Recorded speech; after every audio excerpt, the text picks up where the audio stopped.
हम सुल्तानी नानक तारे दादू को उपदेश दिया, जात जुलाहा भेद न पाया, काशी माहे कबीर हुआ। वो परमात्मा किन किन अच्छी आत्माओं को मिले? आदरणीय धर्मदास साहिब जी को मिले, आदरणीय मलुकदास साहिब जी को मिले, आदरणीय नानक साहिब जी को मिले, आदरणीय दादू साहिब जी को मिले, आदरणीय गरीबदास साहिब जी गांव छुड़ानी जिला झज्जर हरियाणा वाले को मिले, आदरणीय गीसा संत साहिब खेखड़ा वाले को मिले, उत्तर प्रदेश मेरठ जिला में खेखड़ा गांव है। वो परमात्मा इन महापुरुषों को मिले जो इस दास के नॉलेज में है, और उनको वही ज्ञान दिया जो परमात्मा ने स्वयं आकर के कबीर देव जी ने 600 साल पहले लिखा था, और वही उसी ज्ञान का आज समर्थन हमारे सभी सदग्रंथ कर रहे हैं कि परमात्मा सशरीर है, उसका नाम कबीर है, वो मनुष्य दृश्य है। तो पुण्यात्मा, आज तक हम अपने सदग्रंथों के खजाने से परिचित नहीं हुए, जिस कारण से हम इन अज्ञानी ऋषि महर्षि इनकी दंत कथाओं पर आधारित रहे और भगवान के लाभ से वंचित रहे। हम भिखारी बन गए, हम चोर और जुआरी बन गए। परमात्मा जो सुख देगा, परमात्मा जो आपको बेनिफिट देगा, आपको किसी तरीके से नहीं हो सकता। मान लीजिए कि आपके भाग्य में धन नहीं है और आप चेष्टा करते हो धन कमाने की, तो आप 2 नंबर का काम करोगे। 2 नंबर के काम से या चोरी से, ठगी से, मिलावट से, जो भी तुमने किया, मान लीजिए आपने पैसा इकट्ठा कर भी लिया, आपके भाग्य में तो है नहीं, वो रह नहीं सकता, वो पैसा जाएगा और आपके पास वो केवल पाप पाप रह जाएंगे, धन रहेगा नहीं। जैसे एक व्यक्ति ने बताया कि जी मैं बहुत निकम्मा आदमी था, बहुत ही ज्यादा गलत तरीके से धन कमाया करता था, 2 रुपए के आइटम लाता था, ओरिजिनल कह के बेचता था, 35-35 के 30-30 रुपए की। फिर क्या हुआ कि मेरा पुत्र, इकलौता पुत्र, रोग से ग्रस्त हुआ। आसपास के लोकल डॉक्टरों को दिखाया, कोई राहत नहीं मिली। फिर झाड़ फूक वालों का फंस गया, लाखों रुपये खराब किए। अंत में फिर चेक कराया तो उसके दोनों किडनी खराब पाई, कंडम होगी। ऐसे अपने रिश्तेदारों से किसी से किडनी वगैरह डोनेट करवा के 3.5 लाख रुपए, आज से 15 साल पहले की बात, 16 वर्ष पहले की बात है, 3.5 लाख रुपए लगे और वो किडनी बदलवाई, गुर्दा चेंज कराया, लड़का स्वस्थ हो गया, राहत की सांस ली। 6 महीने के बाद वो लड़का बस दुर्घटना में मृत्यु को प्राप्त हो गया। ओए होए, जिस बच्चे को सुखी देखने के लिए, जिस बच्चे को मैं धनी बनाने के लिए और दुनिया को लूटा करता था, वो लूटा हुआ पैसा भी नहीं रहा और बेटा भी नहीं रहा। अब फिर इस दास ने बताया कि तेरे पास क्या रहा, तेरे पाप कर्म रह गए, वो तना अभी भोगने बाकी है, और वो 2 नंबर से किया हुआ पैसा भी नहीं रहा और वो बेटा भी खो दिया इन पापों के करने से। तो पुण्यात्माओं, आप इस परमेश्वर कबीर जी पर विश्वास करके देखना और कुछ दिन सत साधना करके देखना, आपके भाग्य में ना होगा तो भी परमात्मा आपको देगा। अब कहते हैं जय तुझे धन भी चाहिए तो मेरी साधना कर, इतना धन दे दूंगा, तेरे सूत में नहीं आओगा। लेकिन पुण्यात्माओं, आप जी का उद्देश्य धन कमाना ही नहीं होना चाहिए। इस ज्ञान के आधार से आपका मुख्य उद्देश्य ये हो कि मेरी जन्म और मृत्यु का रोग कटे, और जब तक हे भगवान इस काल के लोक में हम रहें और आपकी भक्ति करें, तब तक हमें इतना दीजिए साईं, इतना दीजिए जामे कुटुंब समावे, हम भी भूखे ना रहें। अतिथि न भूखा जाए। तो ये आपको अवश्य देगा, ये पूर्ण परमात्मा है। आज का जो सत्संग था वो इस विषय पर था कि परमात्मा कैसा है, उसको निराकार बता रहे हैं। सभी सदग्रंथ हमारे जो सभी पवित्र धर्मों के उसको साकार मनुष्य सदृश बता रहे हैं, उसका नाम कबीर बता रहे हैं। अब एक पवित्र धर्म का ग्रंथ जो गुरु ग्रंथ साहिब है सिख धर्म का, तो उसमें भी स्पष्ट लिखा है कि वो परमात्मा कबीर है और शरीर है, वो साकार है। जैसे नानक साहिब जी को परमात्मा मिले थे, उन्होंने बनारस में जाकर देखा था और गुरु ग्रंथ साहिब के 24 पृष्ठ पर लिखा हुआ है, फाई सूरत मुल्क की वेश ए ठगवाड़ा ठगी देश, ये खरा सियाना बहुता बार, ये धानक रूप रहा करतार। बोलो सतगुरुदेव सत साहेब। परम पिता परमात्मा पूर्ण ब्रह्म सर्व सृष्टि रचनहार, सर्व कष्ट हरणहार, अंगारी बम्भारी बंदी छोड़ पाप नाशक, ये परमात्मा परम अक्षर ब्रह्म है। उनका वास्तविक नाम कबीर देव है, अल्लाहु अकबर है। उसको हक्का कबीर भी कहते हैं। हक्का कबीर, अल्लाहु अकबर, कबीर देव, ये उसी परमात्मा के भाषा भिन्न नाम हैं। वो परमात्मा सतलोक से चलकर यहाँ अपनी प्यारी आत्माओं को कष्ट से मुक्त करने के लिए, काल के बंधन से मुक्त करने के लिए, आत्मा को भक्ति धन से धारण पोषण कराने के लिए, इसका परिपूर्ण करने के लिए वो परमेश्वर स्वयं ही आते हैं। उनका नाम कबीर देव है, हम उसे कबीर साहब कहते हैं। वो परमेश्वर इस कलयुग के अंदर सन 1398 में विक्रमी संवत 1455 जेठ उत्तरते की पूर्णमासी यानी ज्येष्ठ सुदी पूर्णिमा को भारतवर्ष की पवित्र भूमि, पवित्र काशी शहर के अंदर एक लहर तारा नामक तालाब के अंदर विकसित कमल के फूल के ऊपर विराजमान हुए थे, एक नवजात शिशु का रूप धारण करके।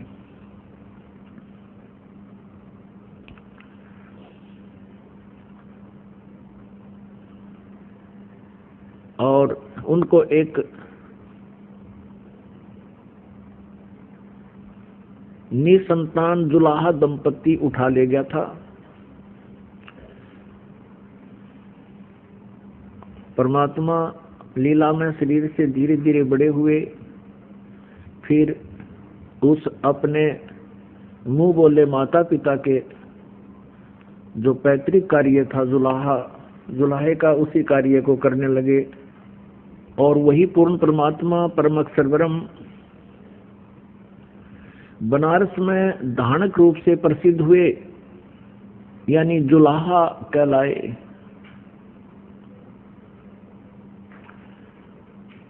पुण्यात्माओं, आप सभी काल के जाल में फंसे हुए हो। यहाँ का जो मालिक है, यहाँ का जो स्वामी है 21 ब्रह्मांड का, ये काल भगवान है। और हम अपनी गलती के कारण इस काल के जाल में फंस गए। हम सभी आत्माएं उस परम अक्षर ब्रह्म की हैं, हम सभी उसके बच्चे हैं। हम उस परमेश्वर के वचन से उत्पन्न हुए हैं, उन्हीं के शरीर से हम बाहर आए हैं। और हमें आत्मा का रूप परमात्मा ने ही दिया है। हम परमेश्वर कबीर जी के बच्चे हैं। जैसे किसी माता पिता का कोई संतान, बेटा या बेटी, किसी भी कारण से कुमार्ग पर चल पड़ता है, माता पिता को ज्ञान होता है कि भविष्य में इसके साथ कितनी आपदाएं आएंगी, इसके ऊपर ये कितना कष्ट उठाएंगे, जिस कारण से वो माता पिता बड़े चिंतित होते हैं और हर संभव प्रयत्न करते हैं किसी प्रकार भी उन बच्चों को फिर से हम सुमार्ग पर लाएं। उसके लिए उन्होंने कितना ही कुछ भी क्यों ना करना पड़े, अपनी सामर्थ्य के आधार से वो पूरा प्रयत्न करते हैं, लेकिन फिर भी वो नालायक बालक नहीं मानते हैं, तो भी माता पिता चिंतित ही रहते हैं, उनके भविष्य का उनको पता होता है। ठीक इसी प्रकार परमेश्वर कबीर देव जी वो पूर्ण परमात्मा हमारे लिए सदा चिंतित रहते हैं कि काल ने इनको यहां त्रिगुणमयी माया का नशा करा दिया और इस काल के ब्रह्मांड रूपी कुएं में, इस ब्रह्मांड रूपी कुएं में ये त्रिगुणमयी माया रूपी भांग डाल दी काल ने, और इस भांग के नशे में आप जी सभी के सभी परमात्मा को भूलकर इसी गड्ढे में पड़े हुए हो। परमेश्वर कबीर देव जी कहते हैं, कबीर ये माया अटपटी सब घट आण अड़ी, और किस किस को समझाऊं या तक कुआ भांग पड़ी। पुण्यात्माओं, आप जी यहाँ पर जिस वस्तु की डिमांड करते हो, परमात्मा से जो कुछ भी मांगने आते हो, वो क्या मांगते हो? जब तक आपको तत्व ज्ञान नहीं होता तब तक क्या डिमांड करते हो?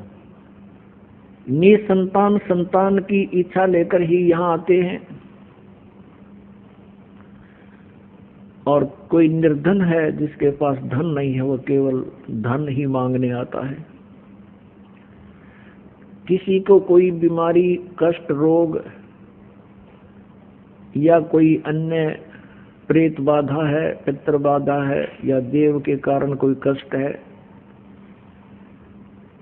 तो उसका निवारण ही लेकर आते हैं, उसकी निवारण की इच्छा ही लेकर आते हैं। पुण्यात्माओं, जिस समय आप जी को ये तत्व ज्ञान समझ में आएगा, तत्व ज्ञान हो जाएगा, उस समय आप ये डिमांड भूल जाओगे। कौन सी डिमांड? नंबर 1 संतान की, और नंबर 2 घने धन प्राप्ति की। तीसरी जो आपकी इच्छा है कि आपके ऊपर कोई प्रेत बाधा है, कोई पितृ बाधा है, कोई देव का प्रकोप है, ये इसका निवारण आपका ठीक है। ये अवश्य, इसके कारण भी यहाँ आने वाले को बहुत लाभ मिलेगा। अब सीधे से शब्दों में ये दास ये कहना चाहता है कि कोई भी प्राणी किसी भी आशा या इच्छा या किसी भी कष्ट या संकट के कारण परमात्मा के दरबार में आ जाते हैं। धन्य है वो प्राणी और धन्य है उनके माता पिता जिनसे जन्म हुआ, क्योंकि यहाँ आने से आपको तत्व ज्ञान होगा,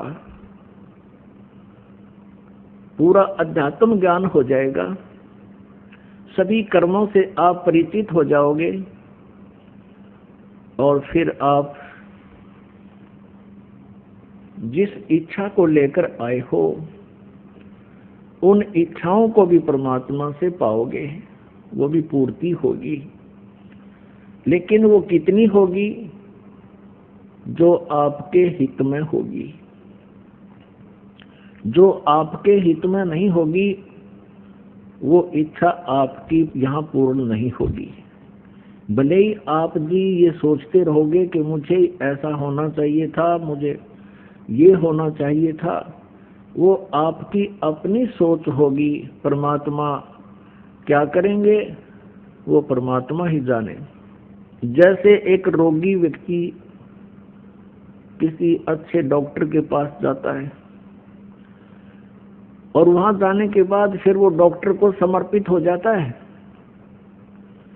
वो डॉक्टर फिर जो भी ट्रीटमेंट करता है उस मरीज के हित में ही करता है। अब वहां पर मरीज अपनी नहीं चला सकता। वो रोगी यदि अपनी चलाता है, वो चाहता है कि मेरे अनुसार ही डॉक्टर कार्य करे,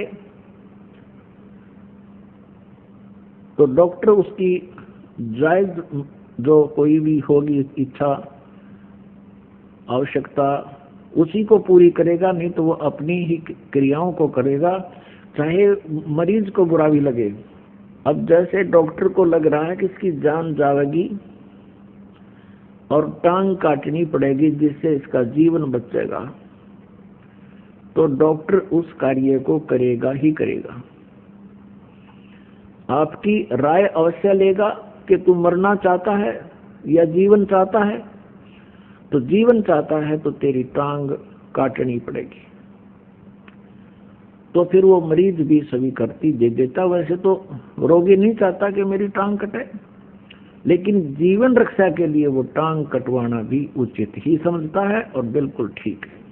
ठीक इसी प्रकार पुण्यात्माओं, आप यहाँ परमात्मा के दरबार में आए हो और ये वो हॉस्पिटल है जो आपके जन्म और मृत्यु के रोग को नाश करेगा, समाप्त करेगा। और जब तक जन्म और मृत्यु का रोग आपका नष्ट नहीं होगा तब तक आप सुखी नहीं हो सकते। श्रीमद् भगवत गीता अध्याय नंबर 18 के श्लोक नंबर 62 में कहा है गीता ज्ञानदाता ने कि अर्जुन तू सर्वभाव से उस परमेश्वर की शरण में जा जिसकी कृपा से तू परम शांति को और सनातन परम धाम को प्राप्त होगा, शाश्वत स्थान को। गीता जी अध्याय नंबर 15 के श्लोक नंबर 1 से 4 में कहा है कि पूर्ण परमात्मा के प्राप्ति के लिए तत्वदर्शी संत की आवश्यकता है। गीता जी अध्याय नंबर 4 के श्लोक 34 में कहा है कि उस परमात्म तत्व को यानी तत्व ज्ञान को तू तत्वदर्शी संतों से समझ।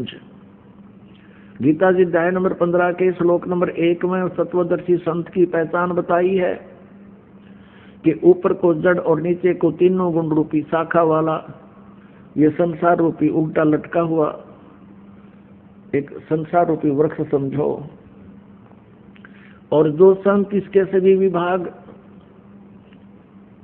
पत्तों सहित बता देगा, स वेदवित वह वेद के तात्पर्य को जानने वाला है, अर्थात वो तत्वदर्शी संत है।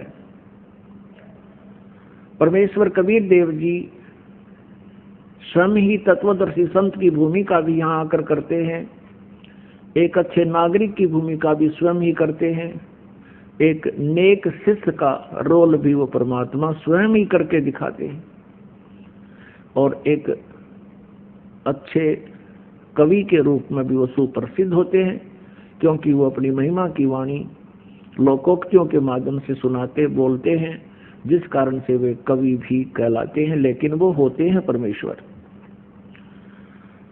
तो परमेश्वर ने बताया है अपनी अमृत वाणी में, सच्चिदानंद घन ब्रह्म की वाणी में, कबीर वाणी में। कबीर अक्षर पुरुष एक पेड़ है, निरंजन वा की डार, और तीनों देवा शाखा है ये पात रूप संसार। ऊपर को जड़ तो वो परमात्मा स्वयं है, जिससे सभी ब्रह्मांडों का धारण पोषण होता है। जैसे वृक्ष को जड़ से ही पूरा आहार मिलता है, टहनी तना डार पत्ते सभी उसी से आहार प्राप्त करते हैं, वो सबका धारण पोषण करने वाला होता है। तो वो तो पूर्ण परमात्मा परम अक्षर ब्रह्म स्वयं कबीर देव जी हैं। जमीन से बाहर जो दिखाई देता है वो तना होता है, उसको अक्षर पुरुष कहते हैं। गीता जी अध्याय नंबर 15 के श्लोक 16 और 17 में तीन पुरुष बताए हैं, सर पुरुष, अक्षर पुरुष और परम अक्षर पुरुष। 8वें अध्याय के 3 श्लोक में भी परम अक्षर पुरुष बताया है, जो तत्व ब्रह्म के बारे में जानकारी दी है। तो अक्षर पुरुष वो तना है और मोटी डार जो है वो सर पुरुष है, सर पुरुष, जिसे ज्योत निरंजन भी कहते हैं, काल भी कहते हैं। उस काल के यानी सर पुरुष की फिर 3, उस डार के 3 शाखाएं हैं, उसके पुत्र हैं रजगुण धर्मा सतगुण विष्णु तमगुण शिव जी, और पात रूप हम संसार। तो यहाँ बताया है गीता जी अध्याय नंबर 15 के श्लोक नंबर 1 से 4 में कि जब तुझे तत्वदर्शी संत मिल जावे, इस अज्ञान रूपी अंधकार को और तत्व ज्ञान रूपी शस्त्र के द्वारा काट कर, उस अर्थात इसको उस तत्व ज्ञान से समझकर उसके पश्चात परमेश्वर के उस परम पद की खोज करनी चाहिए, जहां जाने के बाद ये साधक फिर लौटकर कभी संसार में नहीं आते। और जिस परमेश्वर ने सारे ब्रह्मांडों की रचना की है उसी की भक्ति करनी चाहिए, और ये सोच ले कि मैं उसकी शरण में हूं। गीता ज्ञानदाता कहता है वो परमेश्वर कोई और है, मुझसे भिन्न है, उसकी जानकारी मैं भी नहीं रखता, तो तत्वदर्शी संत बताएंगे। गीता जी अध्याय नंबर 7 के श्लोक नंबर 29 में कहा कि तत्ब्रह्म, गीता जी अध्याय नंबर 7 के श्लोक 29 में कहा है कि मेरे इस ज्ञान को आश्रित करके, इस आश्रय करके, यानी मैं जो कह रहा हूं कि तत्वदर्शी संत की खोज करो, वो जो ज्ञान बताओ फिर उसे सुनो, और जो जरा और मरण से छूटने का प्रयत्न करते हैं वे तत्व ब्रह्म से, पूरे आध्यात्मिक ज्ञान से यानी तत्व ज्ञान से और सभी प्रकार के कर्मों से वो परिचित होते हैं, वही जरा और मरण से छूटने का प्रयत्न करते हैं। इस संसार की किसी भी वस्तु की डिमांड नहीं रखते। गीता जी अध्याय नंबर 8 के श्लोक नंबर 1 में अर्जुन ने पूछा, हे प्रभु, आपने जो 7वें अध्याय के 29वें श्लोक में जिस तत्व ब्रह्म की जानकारी बताई है कि उसको जानकर और फिर अध्यात्म ज्ञान से परिचित व्यक्ति जरा और मरण से ही छूटने का, जरा माने वृद्ध अवस्था, बुढ़ापा का दुख, और मरण माने मृत्यु के, जो जरा और मरण से छूटने का ही प्रयत्न करते हैं वो उस तत्व ब्रह्म को जान चुके होते हैं, यहाँ की किसी वस्तु की इच्छा नहीं करते। 8वें अध्याय के 1 श्लोक में पूछा है फिर किम तत्व ब्रह्म, वो तत्व ब्रह्म क्या है, ऐसी अनमोल वस्तु क्या है वो तत्व ब्रह्म जो गीता ज्ञानदाता से भी अन्य है। तब गीता ज्ञानदाता ने 8वें अध्याय के 3 श्लोक में कहा कि वो परम अक्षर ब्रह्म है।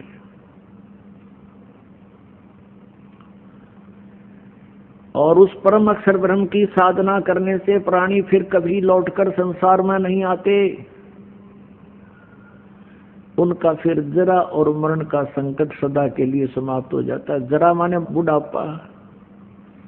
पुणात्माओं, जब तक ये जीव किसी कष्ट को महसूस नहीं करता तब तक ये किसी के कहने से भी मानता नहीं, और जब इसके ऊपर आपदा आ जाती है फिर ये चिल्लाता फिरता है। आप पुण्यात्माओं, जो व्यक्ति वृद्ध हो चुके हैं उनके पास थोड़ी देर बैठा करो, उनका अनुभव सुनो, उनके साथ अब क्या बीत रही है। पहले वो भी युवा थे, एक पल भी उनको चैन नहीं था, सारा दिन दौड़ धूप में रहते थे, और अब वृद्ध अवस्था में उनकी कितनी दुर्गति हो रही है। और फिर मृत्यु कोई नहीं चाहता, और मृत्यु भी होगी। वृद्ध अवस्था कोई नहीं चाहता, वृद्ध अवस्था भी होगी। तो ये जो हम नहीं चाहते जो कष्ट, वो हमारे ऊपर अवश्य आएंगे। तो कहने का भाव ये है कि ये दुख का मूल है, और ये दुख मिटे कैसे? ये मिटेगा जब हम सतलोक में चले जाएंगे। जो जरा और मरण वही मिटेगा, क्योंकि सतलोक में आपकी ऐसी ही सृष्टि होगी, जैसे हम यहाँ रह रहे हैं ऐसे ही वहाँ हमारा परिवार होगा, और हमारा शरीर बहुत सुंदर होगा, एक तत्व का बना होगा। उसमें नाड़ी और ये स्नायु आदि नहीं होते, शुक्रम अकायम असनाविरम होता है, यानी माता पिता के संयोग से बना हुआ, उस शुक्र से नहीं, वहाँ पर वचन से सृष्टि बनती है, जन्म अपना परिवार बनता है, और वहाँ ना वृद्ध अवस्था आती है कभी और ना मृत्यु होती है। यहाँ इस पृथ्वी पर आप कितना ही बड़ा व्यवसाय बना लीजिए और कितनी बड़ी कोठी बना लीजिए और कितना ही बैंक बैलेंस बना लीजिए, आपके साथ वो धोखा है। आप उसको अपने साथ ले जा नहीं सकते, आप उसको भोग नहीं सकते। तो फिर सारा जीवन बर्बाद करने का औचित्य क्या है आपका? मूर्खता, अज्ञानता, तत्वज्ञानहीनता। और जब आपको तत्वज्ञान हो जाएगा, फिर आप परमात्मा से एक ही प्रार्थना किया करोगे, हे परमेश्वर हमारा पीछा छुटवाओ, हमारी जन्म और मृत्यु सदा के लिए नष्ट करो। हे प्रभु कहीं फिर से जन्म ना हो जाए। और मान लीजिए आपका, क्योंकि हम यही रहना चाहते हैं, हम मृत्यु नहीं चाहते, कंपलसरी होगी वह तो बाई फोर्स होगी, लेकिन उस समय भी इच्छा रह जाएगी किसी ना किसी वस्तु में, तो फिर हम दोबारा फिर जन्म होगा। जहां आशा ताबासा होवे और मन कर्म वचन सुमरियो सोए। अब जहां आपकी आशा रह जाएगी वहीं आपकी फिर दोबारा जन्म हो जाएगा। तो यहां परमात्मा हमें क्या बताना चाहते हैं कि जैसे आपके ऊपर कोई किसी प्रकार का भी कष्ट है, जैसे कोई प्रारब्ध में आपका दुख आ गया है और जिससे आप परेशान हो, आप यहाँ आ गए हो, परमात्मा अपने हिसाब से आपका वो बाधा दूर करेगा। ये वो समर्थ परमात्मा है, आपको एक सेकंड में सब सुख दे सकता है। लेकिन हमारी आदत खराब है कि हम सुखी होते ही भगवान भूल जाते हैं, और जब हमारे ऊपर आपदाएं आती हैं फिर हम भगवान की खोज करते हैं। हमारी आदत बन गई है झाड़े फूंक करवाने की, हम हैबिचुअल हो गए हैं कि किसी पर कोई कष्ट हुआ, किसी ने जाके झाड़ा लगा दिया, बस झाड़ा लाने वाले को दे दिए 100 रुपये जो उसने मांगे, कुछ राहत मिल गई तो अच्छा है, नहीं तो वो अपने खुश हम अपने खुश, बस इतना काम है। लेकिन यहाँ ऐसा नहीं है, यहाँ आपका वो दीर्घ रोग काटा जाएगा जिसके लिए आपको रेगुलर ट्रीटमेंट की आवश्यकता पड़ेगी। और परमात्मा के दरबार में आने से जो इच्छाएं आपकी हैं वो तो सबतः पूर्ण होंगी।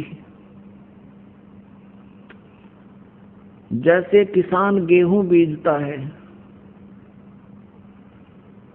अपने आत्माओं आप इस तत्व ज्ञान से परिचित होजिए, इसलिए आपको रह रहकर बुलाया जाता है ताकि आपको इस ज्ञान से पूर्ण रूप से परिचित कराएं और आप फिर परमात्मा में रुचि रखें और विचलित ना हो। इसलिए आप जी को यहाँ बार बार बुलाया जाता है।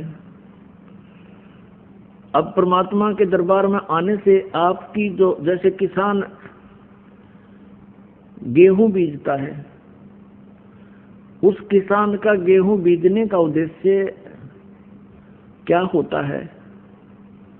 सबसे पहला उद्देश्य तो उसका ये होता है कि मेरा परिवार भूखा ना रहे, हम भूखे ना मरे, हमारा पेट भरे।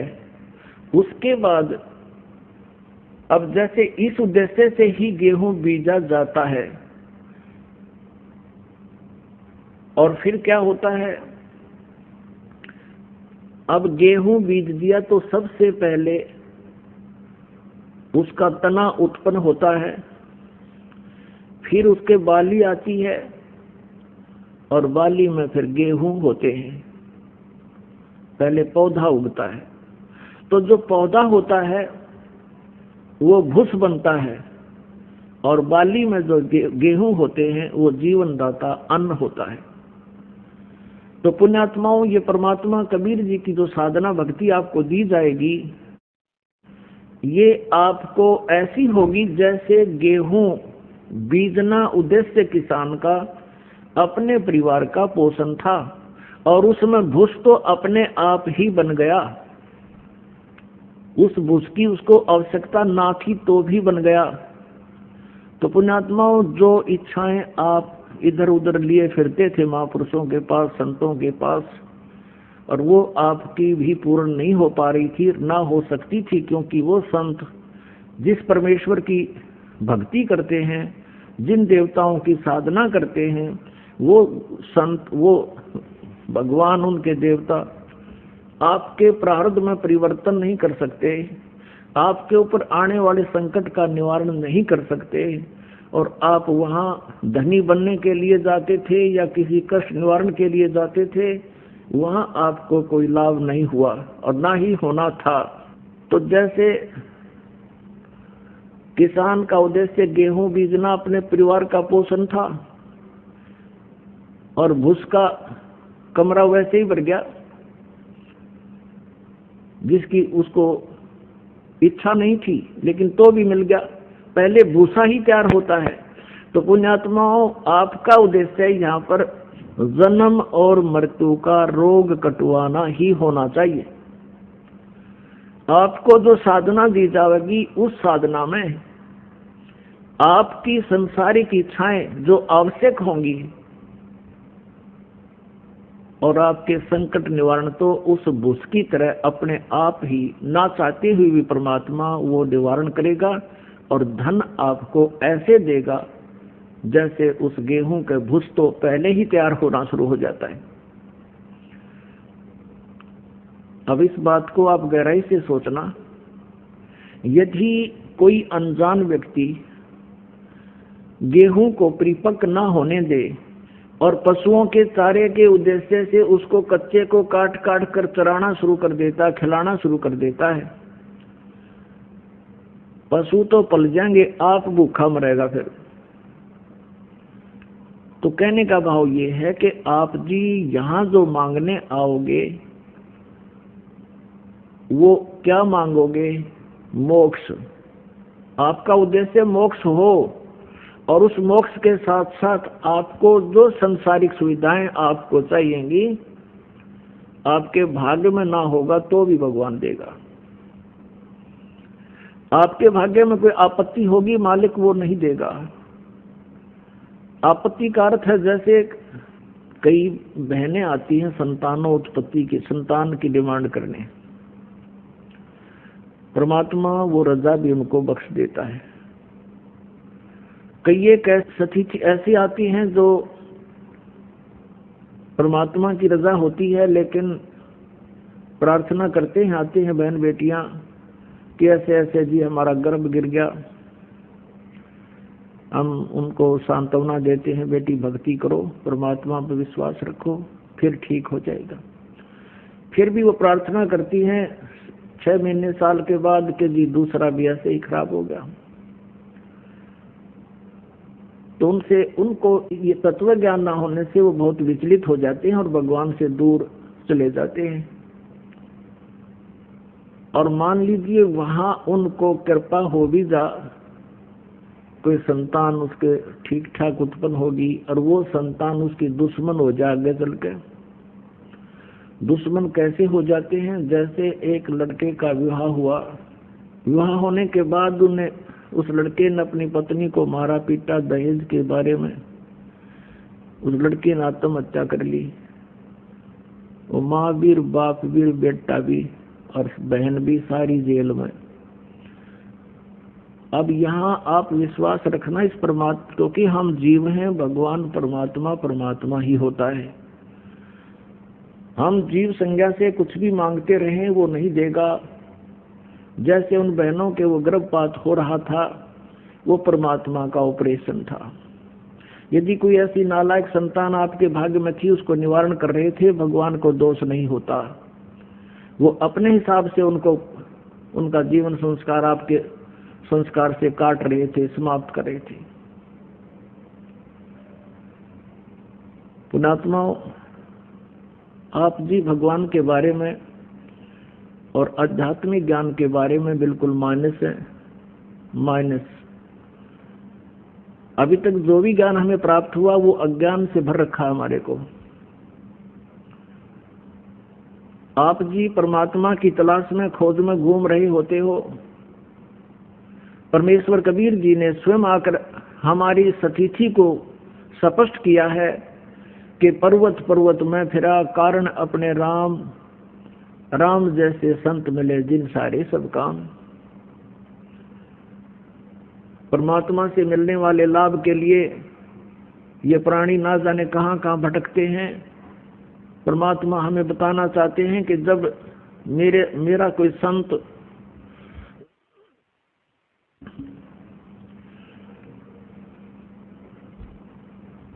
मेरे संत की शरण में जब आ जाते हैं तो उनके सभी कार्य शुरू हो जाते हैं, सिद्ध हो जाते हैं, प्रारंभ हो जाते हैं। उनके धीरे धीरे सारे कार्य, सब कार्य सिद्ध हो जाते हैं। उसके लिए बताया कि राम जैसे संत मिले जिन सारे सब काम। तो पुण्यात्माओं, आपका उद्देश्य जो है वो बदल जाना चाहिए इस ज्ञान के आधार से। रही बात संकट निवारण की, ये तो नहीं रहेगा आपके ऊपर। उसके लिए थोड़ा सा आपने धीरज रखना होगा। धीरे धीरे रे मना धीरे सब कुछ हो, माली सींचे 100 गड़ा समय आए फल हो। जैसे एक आम का पौधा बीजा जाता है और उसमें गड्ढा बनाकर उसमें सिंचाई शुरू कर दी जाती है, सैकड़ों घड़े पानी के उसमें डालते रहते हैं, 1, 2, 3 वर्ष 4 वर्ष तक, फिर वो पौधा पेड़ बन जाता है। और जब वो आम का पेड़ बड़ा हो जाता है वो फिर फल देता है, और इतना फल देता है कि आप भी खा लो, पड़ोसी भी ले जाएं, साथ वाले, घर मकान वाले और रिश्तेदारों को भी भेज देना, वो खत्म नहीं होंगे।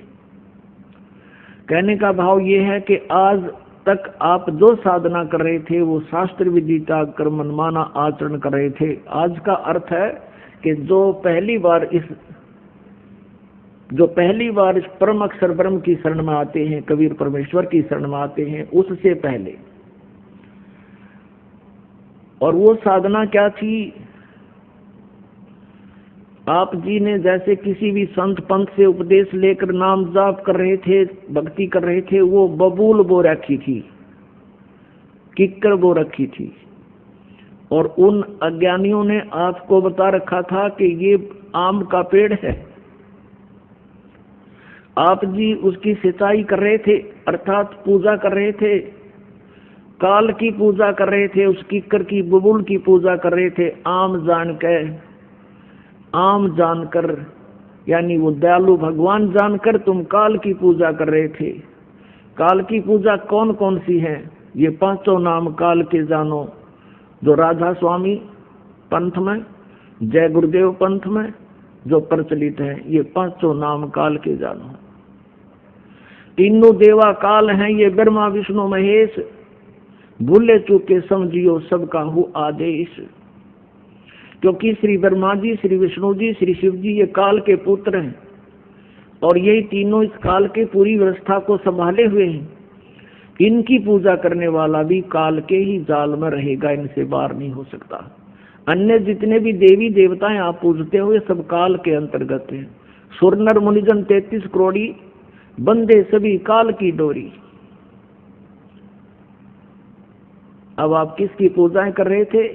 जो कोई ब्रह्म पूजा करता है, ओम नाम को सुप्रीम मान बैठा है, वो सीधा ही काल के टक्कर में जा रहा है, वो काल का पुजारी है।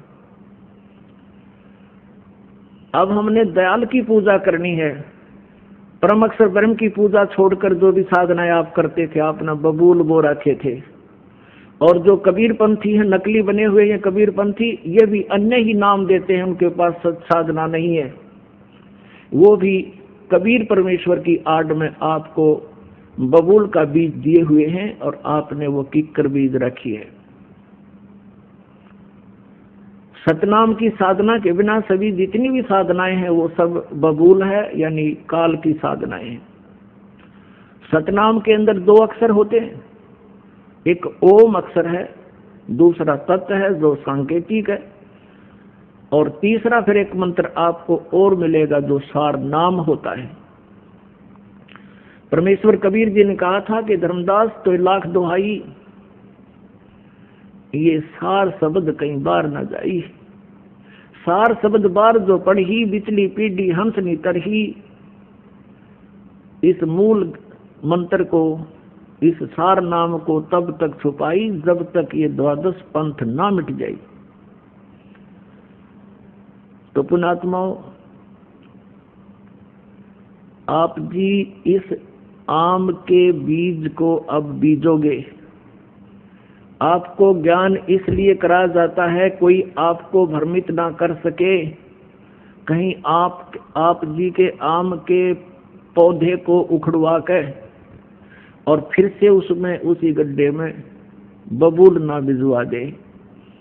आपको आम की और आम के अतिरिक्त बबूल या झाड़, कैर, किक्कर, इनकी पहचान कराई जाती है, जिस कारण से आप अपने आम को फिर दृढ़ता के साथ परिपूर्ण करोगे, यानी सत भक्ति करके सफल होगे। अब ये बताया है कि धीरे धीरे रे मना, धीरे सब कुछ हो, माली सींचे 100 गड़ा समय आए फल हो। एक पौधे को पेड़ बनाने में कितना समय लगता है, और वो ठीक ठाक बड़ा हो जाता है तो फिर देखना उसके रंग ठाठ कर देगा, छाया भी मिलेगी, फल भी मिलेंगे। तो इसी प्रकार ये आपको सत भक्ति रूपी, सतनाम रूपी आम का बीज दे दिया। अब इसको होने दो, थोड़ा समय देना भगवान को। कुछ समय के बाद देखना आपको कितने सुख होंगे। आपके पड़ोसी भौचुक्के रह जाएंगे कुछ दिनों के, यदि आप सच्चे दिल से लगे रहे। आपके घर में सुख होगा, आपकी सभी आपदाएं दूर हो जाएंगी। और अन्य भगवानों से जो साधनाएं तुम करते हो, दूसरे भगवानों की जो पूजाएं करते हो, उनसे आपके ये 3 ताप भी नाश नहीं हो सकते। जैसे प्रेत बाधाएं हैं, पितृ बाधाएं हैं, या कोई देव प्रकोप है, या प्रारब्ध का कोई कष्ट आपके ऊपर आने वाला है, वो अन्य एक परम अक्षर ब्रह्म को त्याग कर किसी की भी साधना से वो आपका संकट निवारण नहीं हो सकता। और मोक्ष तो बहुत दूर की बात है, और यहाँ आपका मोक्ष भी होगा, आप जी के सब संकट भी दूर होंगे, और आपका जीवन सुखी होगा। एक भक्त बता रहा था कि हमने आपका नाम लेने से पहले, यानी कबीर परमात्मा का, इस दास जो तो एक नौकर है उस परम पिता का, और ये समझ लो वो डॉक्टर है, ये दास कंपाउंडर है। उसका बताया हुआ जो कुछ भी ट्रीटमेंट है वो आपको दिया जाता है, और जो इसको ठीक ढंग से मर्यादा में रहता हुआ करेगा, उस सब रोग नष्ट हो जाएगा। तो उसने क्या बताया जी, यहाँ उपदेश लेने से पहले हम बहुत दुखी थे, प्रेत आत्माएं बहुत सताया करती थी, हम 4-5 भाई हैं, सभी को ये बाधाएं थी। हमने आपसे उपदेश ले लिया, कबीर परमात्मा की कृपा से हमारी तो बाधाएं समाप्त होगी और वो सभी जो भूत प्रेत हमारे घर में थे वो दूसरे भाइयों के चले गए। अब वो वहां इकट्ठे हो गए, वो और ज्यादा उद्मस्तार दिया उन्होंने। पहले तो एक एक दो दो था, कई कई हो गए। उनके मन में ये भावना बन गई कि ये वहां बरवाला से नाम ले आए, इन्होंने हमारे ऊपर जादू जंतर करवा दिया और हमारे साथ वो झगड़ा करने लगे कि तुमने अपने भूत मारा भेज दिए। अपन आत्माओं, जैसे हम किसी के भूत भेजते नहीं कीता, हम अपने भगत का प्रबंध कर देते हैं। कैसे? जैसे कमरे में ऑल आउट लगा दी,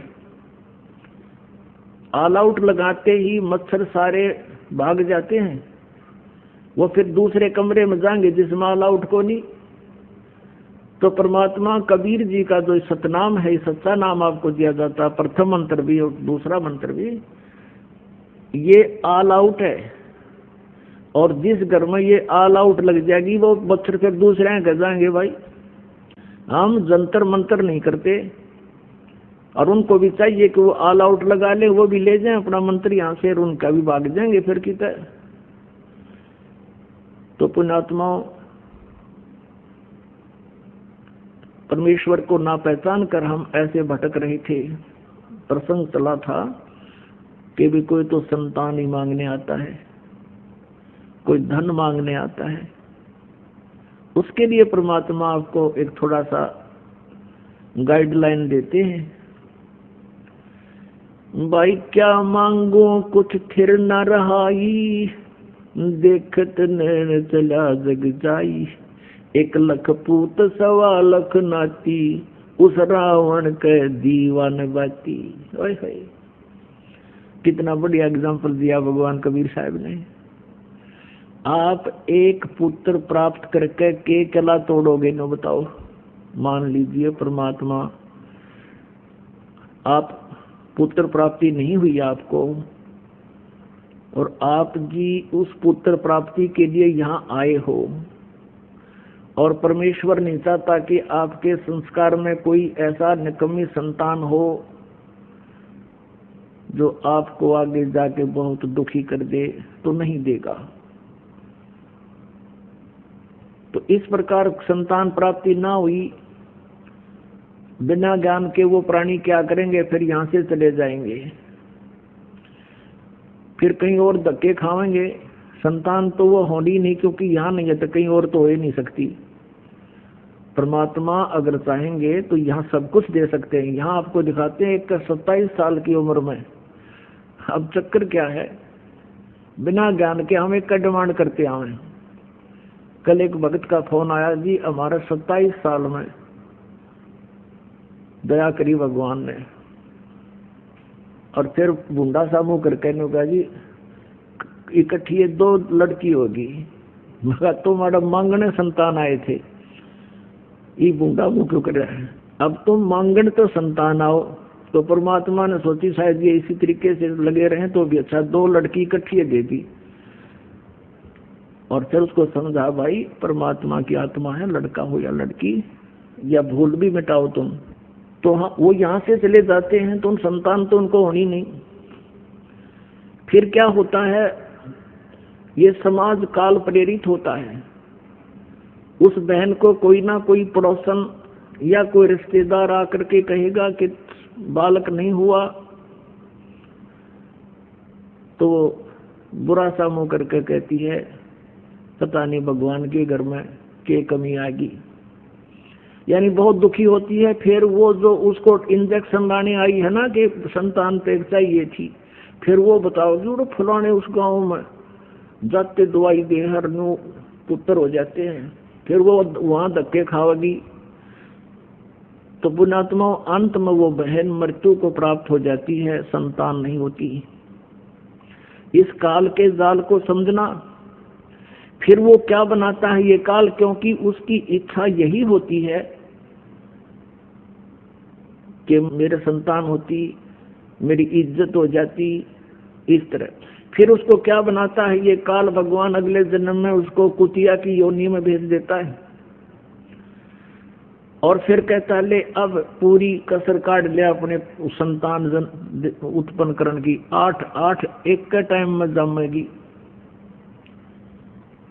और अगले जन्म में फिर सूर्य बनावेगा, 12 इकट्ठे उत्पन्न करेगी, ले छक ले तू उत्पन्न करके। तो पुण्यात्माओं परमात्मा के इस ज्ञान को समझना चाहिए, आधा संकट दूर हो जाएगा आपका जो बेमतलब की टेंशन बनाए फिरते हैं यहाँ पर। परमात्मा कहते हैं क्या मांगो कुछ थिर ना रहाई और देखत नैन चला जग जाई, 1 लाख पूत 1.25 लाख नाती, उस रावण के आज दीवान बाती। 1 लाख पुत्र थे रावण का, लंकापति रावण, लंका का राजा रावण, और वो 1 लाख भी मर गए। आज उस रावण का कोई दीवा लगाने वाला शेष नहीं बचा। और यदि आप जी एक पुत्र ही प्राप्त करके और उसी उद्देश्य से सब कुछ मान रहे हो तो ये आपकी तत्व ज्ञानहीनता और काल का प्रभाव जानो। फिर भी परमात्मा चाहेगा तो आपकी ये समस्या भी हल होगी। फिर क्या बताते हैं,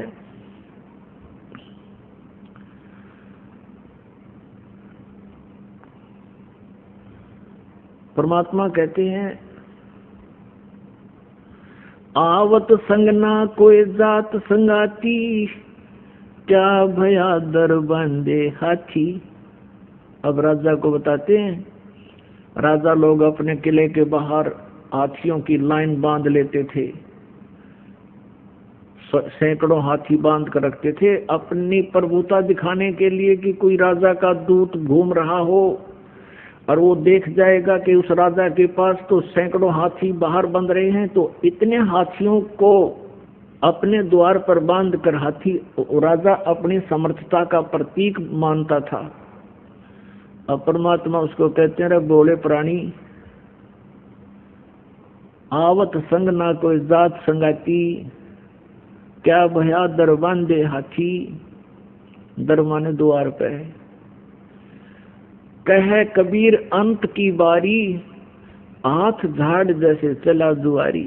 ओए होए, जो तुम इस कुमत में कुभद में लगे रहते हो सारा जीवन, कार कोठी बनावे, बड़ी बड़ी फैक्ट्री लगा लें, भगवान की भक्ति करते नहीं, जिसको जो भी मिलना था, कोई सेठ बना है अपने पूर्व जन्म के संस्कार शुभ कर्मों से, कोई अच्छा राजा बना है, कोई मंत्री मुख्यमंत्री बना है, वो भी अपने पूर्व जन्म के शुभ संस्कारों से पुण्यों से। और यदि सत्य भक्ति नहीं करता है तो अंत में उसकी कैसी दुर्गति होगी, जैसे जुए में हारे हुए जुआरी की होती है, वो हाथ पीटता जाता है, अरे नाश हो गया, सब कुछ क्या लुट गया। कहते जैसे हाथ झाड़ कर चला जुआरी, कहे कबीर सुन अंत की बारी। अपनात्मा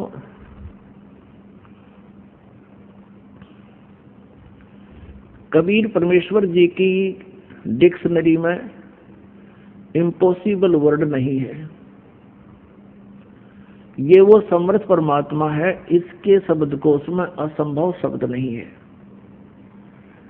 अब बात यहाँ आती है, साहेब के दरबार में कमी काहे की ना, अंसा मौज नहीं पावता, है तेरी चूक चाकरी माँ। इस सच्चे दरबार में कबीर परमात्मा के शरण में कमी काहे की ना, किसी प्रकार का भी अभाव आपको नहीं रहेगा जो आपके लिए आवश्यक होगा। और आप जी को वो प्राप्त नहीं हो पा रहा है, परमात्मा आप पर रजा नहीं बख्श रहे हैं, तो आपकी चूक चाकरी में, आपकी कोई सेवा में, आपकी श्रद्धा में कोई चूक है, उसको सेट करो और फिर देखना कैसे। कई भोले व्यक्ति क्या कहते हैं जी, आपने जोत बोला था, मैंने जोत भी चढ़ा दी, आप जी ने पाठ के लिए कहा था, मैंने पाठ भी करा दिया, और मुझे कुछ भी लाभ नहीं हुआ। पुण्यात्माओं, ये तो हो नहीं सकता कि कुछ भी लाभ ना हो। ये तो वो कहेगा तो भी हम नहीं मान सकते। उसके कारण ये हो सकता है कि उसमें कोई मर्यादाहीनता हो, वो दूसरी बात है। फिर भी आप जी ने जैसे परमात्मा की साधना शुरू की है, कई भक्त कहते हैं हमने सतनाम भी प्राप्त हो गया है, हमने 8-9 महीने भक्ति करते भी हो गए हैं, कोई विशेष सा लाभ नहीं महसूस हो रहा। तो पुण्यात्माओं, अभी आपको बताया धीरे धीरे रेमना धीरे सब कुछ हो, माली सींचे 100 गड़ा समय आए फल हो। और दूसरी बात यह है,